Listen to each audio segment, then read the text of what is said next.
Hey guys, it's Chelsea Green, aka Laurel Van Ness, and you are watching AMBY. Hey everyone, it's Alicia from AMBY, and I would like to welcome you to my interview with the lovely Chelsea Green. Hello. Thank you for having me. Thank you so much for joining me. As I was saying, this has been a long time coming, so I'm very excited, finally. So we are here at Bound for Glory in Ottawa. How are you feeling about everything that's going to go down tonight?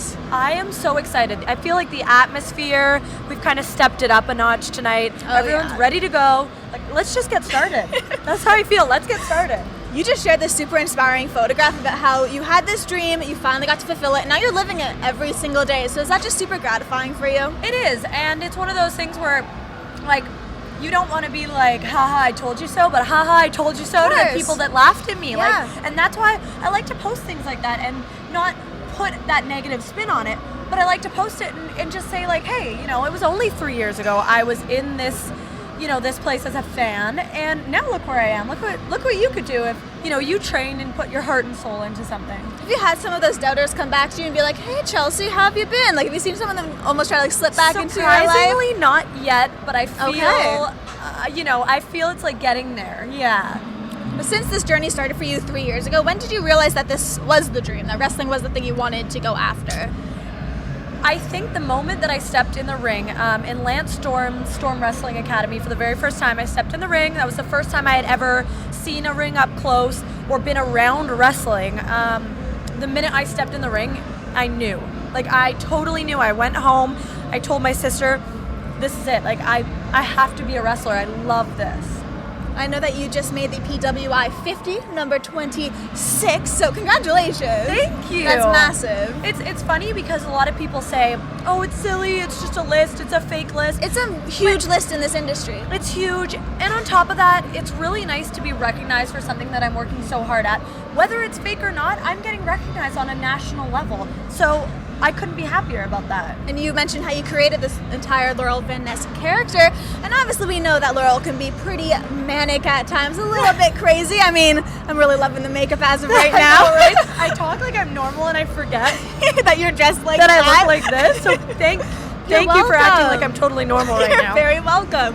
When you think back to the first ideas of this character, I mean, what comes to mind? How did you think, okay, I'm going to have this woman just go absolutely crazy? Well, it's something that evolved. It's something that we didn't even realize was evolving as it was evolving. I was in my bride outfit, sitting, drinking my champagne for a pre-tape, and the pre-tape, as we kept doing the takes, kind of got crazier and crazier and turned into this crazy hot mess Laurel. Really? And then the next set of tapings, we kind of took it a step further, and I just tried to push the boundaries, and I had a couple people say, one being Al Snow, saying, you know, your goal should be when you get back from the ring for me to say to you, okay, you took it too far, you need to take it down a notch. So go out there and give it 10,000%. Yeah, be totally crazy, do anything that comes to your mind, and then we can take it down. So every time I tried to act crazier and crazier, and he's like, yeah, it was good, but could have been crazier. And I'm like, oh, it was like my goal. Really? Yes. Okay. So that's kind of been how we've evolved and got this ridiculous character. And you don't feel like you've hit that top notch yet? Like, you can still push it?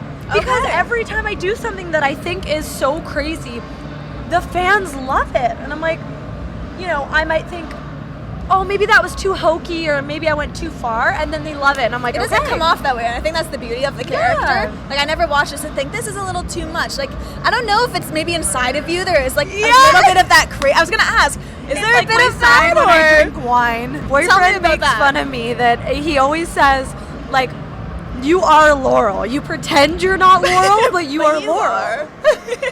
You did mention Zack Ryder. I know you put up your first tree together, and you looked so happy about that. Are you just like a massive holiday person? Oh my gosh, so wait, we're still like 2 months away from Christmas. I know, and I got, okay, first of all, there's a couple of things about that. Okay. I am a huge holiday person.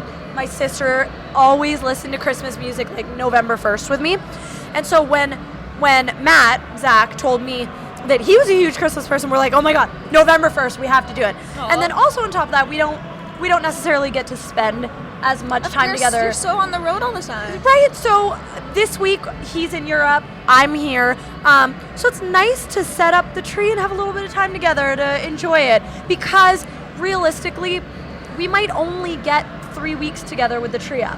So, you know, we want to take advantage of that. And it was so much fun.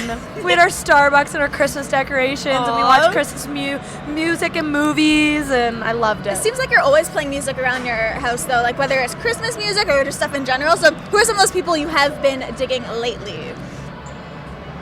That's tough because I listen to a little bit of everything. When I'm at the gym, now I'm on to kind of like rock.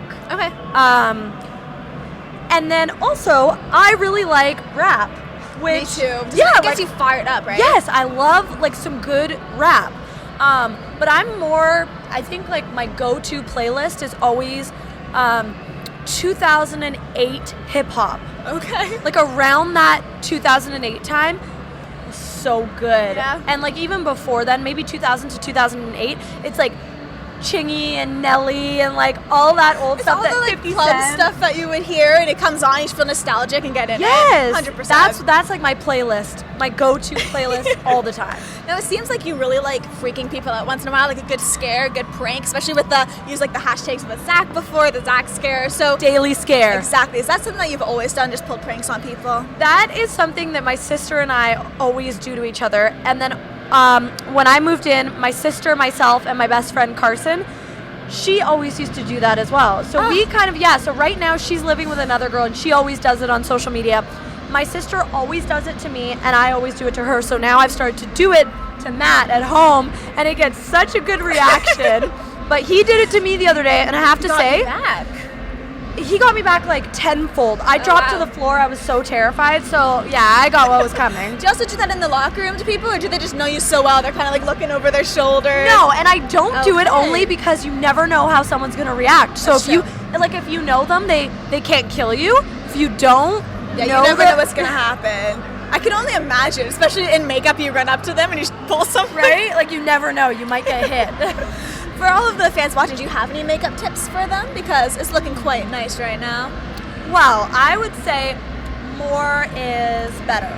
Okay, so not less is more is better. Keep going. When you think you're done, put a couple other swipes of lipstick on. All right. But with all of the traveling you do, is there a time for you to catch concerts? Because I know that you're just always traveling from place to place. Well, my kind of concert of choice has always been country concerts. I love the vibe. It's very you have like the nice hair right now. Yeah, Right? I see it. So country concerts are my go-to, but because wrestling is so crazy right now, my life is so crazy, I have not been to a concert in a year. Wow. I know, so it's really upsetting. I tried to go to the Sam Hunt concerts. I tried to go to the Shawn Mendes concerts. And I couldn't go to those either. Like, I have no time. Okay. Well, how about your first concert ever? What was that? Ooh. Actually, my first concert ever was Shania Twain. Was it? Yes, in like probably grade 6 or 7. I love when concerts happen that early in your life and you kind of reflect back and see how your tastes have grown and if you still like them. And she touched my hand. Did you just My lose sister it? and I ran up to the front of the stage and we held our hands out and the bouncer kind of guy was like, no, no, no. And she reached down and grabbed our hands. Aww. And that was like it for us. Like that's it. We touched Shania Twain's hand. You could die happy. Yes. Yes. Exactly. Well, just to wrap things up, I want to bring it back to the fans we were talking about. Is there anything you would like to say to all of those who have been following you on this journey? I guess I just want to say I think people don't understand how much I appreciate my fans because I could not be here if it wasn't for the recognition that I get on social media, through watching Impact, on the indie scene, through my fans. I would not be here if it weren't for the support, and I really appreciate it. Everyone who, only wishes me the best on social media, I see that too. So I really appreciate my kind of like lovers, not the haters. I don't want to pay them any attention. No. All the people that are good to me and support me, I love you guys and I see it all. All that matters are the people who care. So they're the ones that are going to stick with you through the whole thing. I want to say thank you so much for joining me. It's such a pleasure having you on the show, and just keep kicking ass because you're killing it right now. Thank you very much. You're welcome. And remember, to everyone viewing, you can visit us at musicblogger.com for all exclusive interviews, features, videos, and so much more. See ya.